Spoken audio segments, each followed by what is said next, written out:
नमस्कार दोस्तों।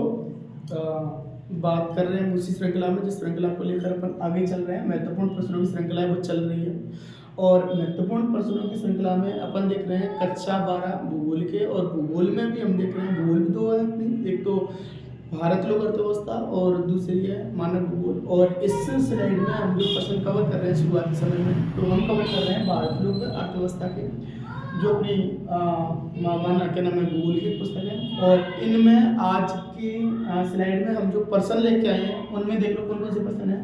तो महत्वपूर्ण प्रश्नों की श्रृंखला चल रही है दोस्तों। इन प्रश्नों में से जो श्रृंखला ये चलाई जा रही है, इनमें से अधिकतर प्रश्न आपको परीक्षा में देखने को मिल जाएंगे। तो देख लो पहला प्रश्न कौन सा है। तो यहाँ पर पहला जो प्रश्न है वो है पवन हंस क्या है और यह किन चित्रों में सेवा प्रदान को करती है। 1 नंबर का प्रश्न है वो यहाँ से पूछा जाता है, पवन हंस क्या है तथा यह किन चित्रों में सेवाएं जो प्रदान करती है। तो देख लो दोस्तों, मैं बता देता हूँ। पवन हंस एक हेलीकॉप्टर सेवा है और ये हेलीकॉप्टर सेवा एक तो भारत के उत्तरी पूर्वी क्षेत्रों में काम करती है।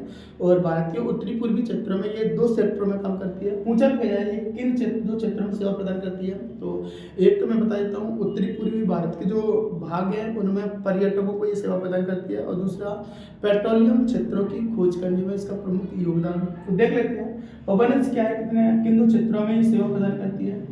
तो पवन हंस एक हेलीकॉप्टर सेवा है, यानी कि एक हेलीकॉप्टर के माध्यम से ये सेवा प्रदान की जाती है। और किन क्षेत्रों में काम करती है।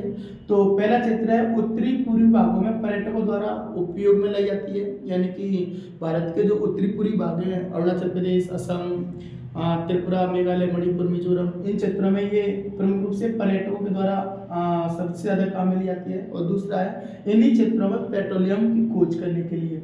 ये प्रश्न बार बार पूछा जाता है, तो एक बार इसको देख लेना ध्यान से। यानी कि पवन हंस वाला प्रश्न ऐसे मान चलो 1 नंबर का प्रश्न है, यहाँ से सीधे सीधे पूछ लिया जाता है कि पवन हंस क्या है और ये किन 2 क्षेत्रों में सेवा प्रदान करती है।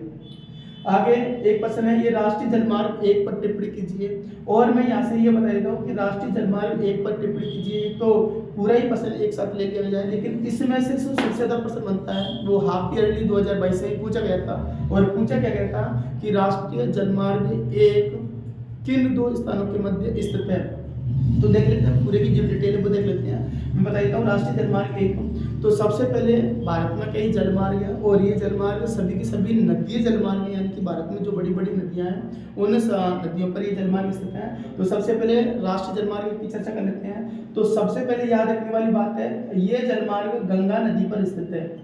पहला एक पॉइंट, कौन सी नदी पर स्थित है, तो गंगा नदी पर स्थित है। दूसरा पॉइंट जो हाफ के लिए पूछा गया था कि किन 2 स्थानों के मध्य स्थित है, तो ये इलाहाबाद और हल्दिया के मध्य स्थित है। इलाहाबाद जो अपना उत्तर प्रदेश में पड़ता है और हल्दिया जो अपना पश्चिम बंगाल में पड़ता है। इसके बाद इसकी जो कुल लंबाई देखने को मिलती है वो है यहाँ पर 1620 किलोमीटर। और इसके बाद इसे 3 भागों में बांट दिया जाए यहाँ के बाद भी, यानी कि जो राष्ट्रीय जलमार्ग 1 है इसको 3 भागों में बांट दिया गया। और 3 भाग कौन कौन से हैं, तो एक बार देख लो 3 भाग कौन कौन से हैं। यानी कि 1620 किलोमीटर की लंबाई को 3 भागों में बांट दिया जाए।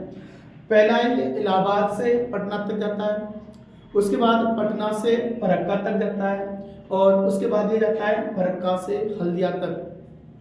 तो दोस्तों 3 भागों में बांट दिया गया है, लेकिन 3 भागों में अगर प्रश्न ये पूछे 1 नंबर में कि राष्ट्रीय जलमार्ग 1 पर संक्षिप्त टिप्पणी कीजिए, तो अपन ये 2-3 लाइनें हैं वो जोड़ सकते हैं। कौन कौन सी 3 लाइनें जोड़ सकते हैं, तो नंबर 1, यह जलमार्ग गंगा नदी पर स्थित है। दूसरा, यह जलमार्ग इलाहाबाद से जो उत्तर प्रदेश में पड़ता है हल्दिया पश्चिम बंगाल तक जाता है। और तीसरा पॉइंट अपन जोड़ सकते हैं कि इसकी जो कुल लंबाई है वो 1620 किलोमीटर। और इसके बाद अगला पॉइंट जोड़ सकते हैं, इसको कितने भागों में बांटा गया है, तो इसको 3 भागों में बांटा गया है। और 3 भाग कौन कौन से, तो पहला इलाहाबाद से पहला चलता है ये इलाहाबाद से पटना तक, और दूसरा चलता है पटना से फरक्का तक, और तीसरा कहाँ से चलता है, तो तीसरा चलता है फरक्का से अपना हल्दिया तक।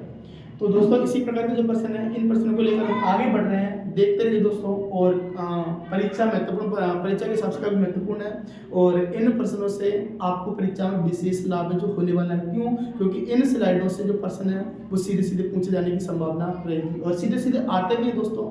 याद रखना, एक नंबर के प्रश्न जो चल रहे हैं और जो सीधे सीधे एग्जाम में देखने को मिलेंगे। तो दोस्तों वीडियो अच्छी लगी हो तो या जानकारी अच्छी लगी हो तो दोस्तों के साथ शेयर कीजिए और वीडियो को लाइक कीजिए। और अगर चैनल पर नए हो तो चैनल को सब्सक्राइब करना भी ना भूलिए। देखते रहिए दोस्तों, आगे बढ़ते रहिए, मुस्कुराते रहिए। और दोस्तों का सहयोग भी कीजिए, यानी कि दोस्तों को दोस्तों के साथ इसको शेयर भी कीजिए।